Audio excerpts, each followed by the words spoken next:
जो दुख सहन करके भी परोपकार करते हैं वो साधु हैं। श्रीमद् रामचरितमानस की इस चौपाई में इस बात को दर्शाया गया है कि दुनिया के कितने ही दुख झेलने के बाद भी एक साधु पुरुष कपास की भांति दुखी नहीं होता। जो सही दुख पर छिद्र दुरावा, वंदनीय जेहि जस जग पावा, जग जस पावा। जो दुनिया के तमाम दुख झेलने के बाद उनके मंगल की कामना करता हो, मुझे गम भी उनका अजीज है, ये उन्हीं की दी हुई चीज है, यही गम तो है मेरी जिंदगी, इसे कैसे दिल से जुदा करूं, है इसी में प्यार की आबरू, वो जफा करे मैं वफा करूं। यानी पर दुख झेलने के बाद भी उनके प्रति किसी प्रकार की वैमनस्य की, ज्वेलसी की ऐसी भावना जिसके हृदय में नहीं होती, वो सच्चे संत होते हैं। जो सही दुख सह कर भी उनका प्रयास उनका बिगाड़ना नहीं होता है। अगर कोई गलत काम करके आता था तो मेरे बाबा जी गुरु महाराज एक बहुत अच्छी गाली देते थे। गाली तो मैं क्या कहता था, मैं उनकी गाली आपको बताऊं, आप भी कहेंगे संत हो के ऐसी गाली देते थे। वो गाली क्या थी? जैसे कोई आदमी एकदम से गलत कर देता, अचानक कुछ गलत करता था तो वो कहता था हथ थारो भलो हो जाए। शेखावटी गाली थी। तो मैं कह रहा बाबा आप इसको डांट रहे हैं, इसको आशीर्वाद दे रहे हैं, या इसको डांट रहे हैं या गाली दे रहे हैं? हथ थारो भलो हो जाए मतलब तेरा भला हो जाए। उनकी डांट में, उनकी डपट में भी, उनके गुस्से में भी, क्रोध में भी किसी का भला छुपा हो, वो संत होते हैं। इसलिए कहा जो सही दुख पर छिद्र दुरावा, वंदनीय जेहि जग जस पावा।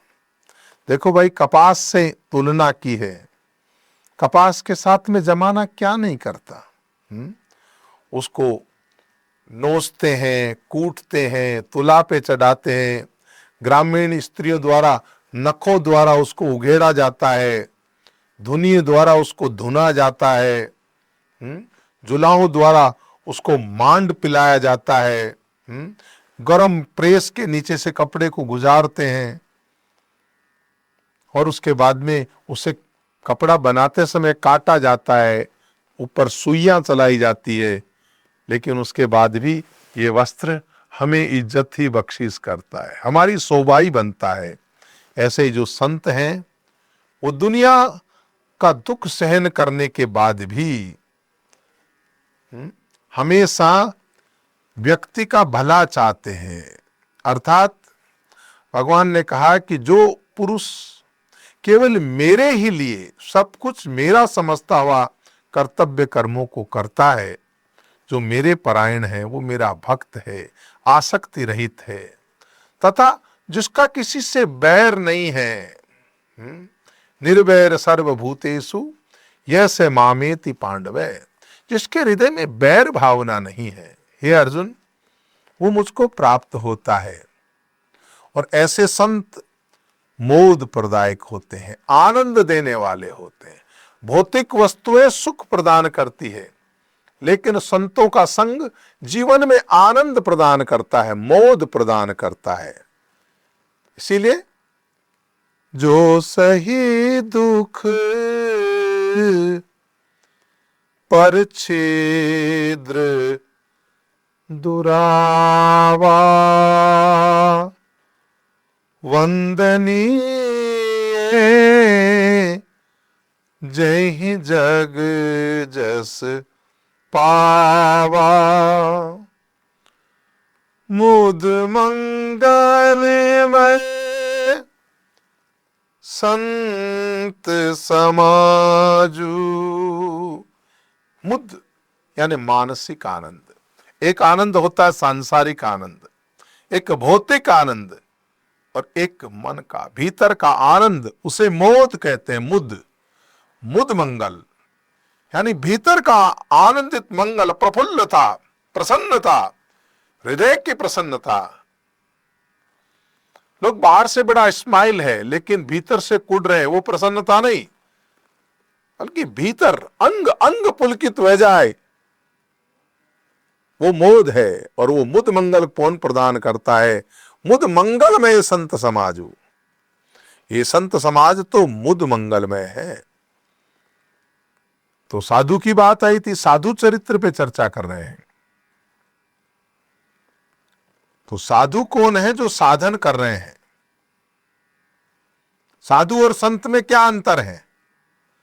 साधु वो है जो साधना कर रहे हैं, और संत वो है जिनका साधन पूर्ण हो गया है, जो पहुंच चुके हैं, जिनको भगवत प्राप्ति हो गई है, जो सिद्ध हो चुके हैं, वो संत हैं। तो मुद मंगल में संत समाजु। पहले साधु चरित्र की बात आई, साधक की बात आई। साधक को बड़ी कष्टों से गुजरना पड़ता है। बिना कष्ट झेले कोई भी जीवन में लक्ष्य को प्राप्त नहीं करता। मुझे निदा फाजली की वो लाइनें याद आ रही है, सफर में धूप तो होगी, जो चल सको तो चलो। राह बड़ी कठिन है, यहां बड़ी बड़ी कठिनता होगी, धूप होगी, सभी है राह में, तुम ही निकल सको तो चलो। बड़ा कष्ट भरा रास्ता है, यहां किसी को कोई रास्ता नहीं देता, तुम अपनी राह को खुद ही बदल सको तो चलो। आज वो संतों का चलता फिरता समाज जो आनंद बांटता हुआ अगर कहीं आता है तो वो तीर्थराज प्रयाग के समान है। गोस्वामी जी ने उसकी कल्पना तीर्थराज प्रयाग से की है। इसलिए क्या कहा कि ये आनंद प्रदान करने वाली, शीतलता प्रदान करने वाली, ज्ञान प्रदान करने वाली, सफलता प्रदान करने वाली ये शक्ति जिसे हम संत कहते हैं, ये घूमते घामते जब आते हैं तब तीर्थराज प्रयाग हो जाता है। मुद मंगलमय संत समाजु, आनंद बांटने वाले। तो साधक की स्थिति क्या थी? जो सही दुख पर छिद्र दुरावा, वंदनीय जही जग जस पावा। साधु से संत बनने के लिए बड़ा बड़ा कठिन परिश्रम करता पड़ता है, लाखों लाखों करोड़ों करोड़ों मंत्र जप करना पड़ता है, एकांत में वन में रहना पड़ता है। अभी तो सोमवार है, आज रिकॉर्डिंग के टाइम सोमवार है, ब्रॉडकास्टिंग के टाइम तो क्या होगा, लेकिन अभी श्रावण का महीना है। जो भी है, ब्रॉडकास्ट तो श्रावण के महीने में आएगा। श्रावण के महीने में जो सोमवार आएगा तब आप भी कम से कम वनगमन तो करें। अगले एपिसोड पे इस पे बात करेंगे। तो मुद मंगल में मोद प्रदान करने वाला ये संत समाज है, और इस संत समाज में ये जग को, जो जग जंगम तीर्थराजु। मंगल क्या है? प्रसिद्ध उत्सव है। जैसे जैसे भगवान का जन्म है, विवाह है, भगवान के कीर्तन है, इनमें जो सुख प्राप्त होता है ना, आप कीर्तन करते हैं तो तुमुल ध्वनि उत्पन्न होती है। कीर्तन में झूमता व्यक्ति भूल जाता है। कुछ लोग कह देते हैं साधुओं को नाचना चाहिए। अरे बिना नाचे साधु होता ही नहीं।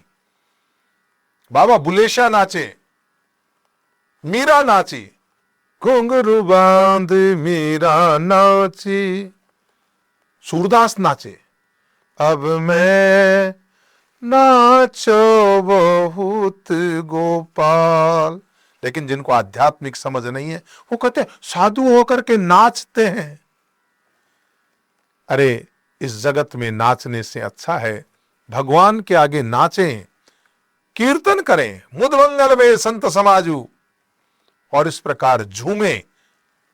भक्ति दुख का नाम नहीं है, कष्ट पीड़ाओं का नाम नहीं है। भक्ति केवल तपस्या नहीं बल्कि आनंद प्रदायक है। ऐसा नहीं भक्त हमेशा सारे जीवन कष्ट सहन करता ही रहेगा, नहीं। हो सकता है जब तक वो साधु है, जब तक प्रारंभिक अवस्था में है, तब तक वो कष्ट सहन करता है, लेकिन जब वो सिद्ध होकर संत बनता है तो आनंद मंगल रमा होत दासी। तुकाराम लिखते हैं रमा लक्ष्मी उसके आगे दासी होकर के झूमती है। और मेरे बाबा जी भगवान दास जी महाराज कहते थे, अरे लक्ष्मी व्यवस्था न करे, कुबेर व्यवस्था न करे तो कुबेर का ट्रांसफर न करवा दे।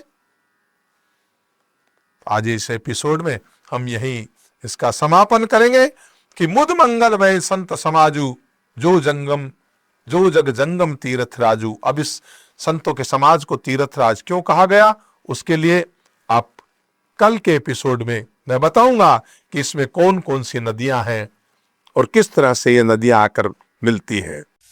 आप सुन रहे थे let's mic more than radio. Follow कीजिए हमें हमारे सोशल मीडिया प्लेटफॉर्म्स पर। It's time for news. It's time for More Than Radio. Presenting the first radio news app, Let's Mike.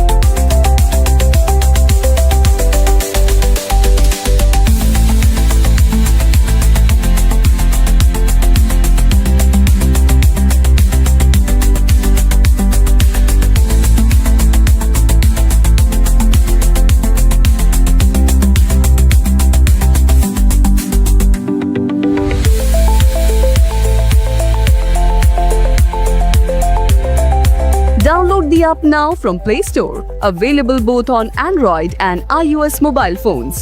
Follow us on YouTube, Instagram, Twitter, LinkedIn, Facebook, Telegram, WhatsApp, Snapchat. Let's talk, let's connect, and let's Mike.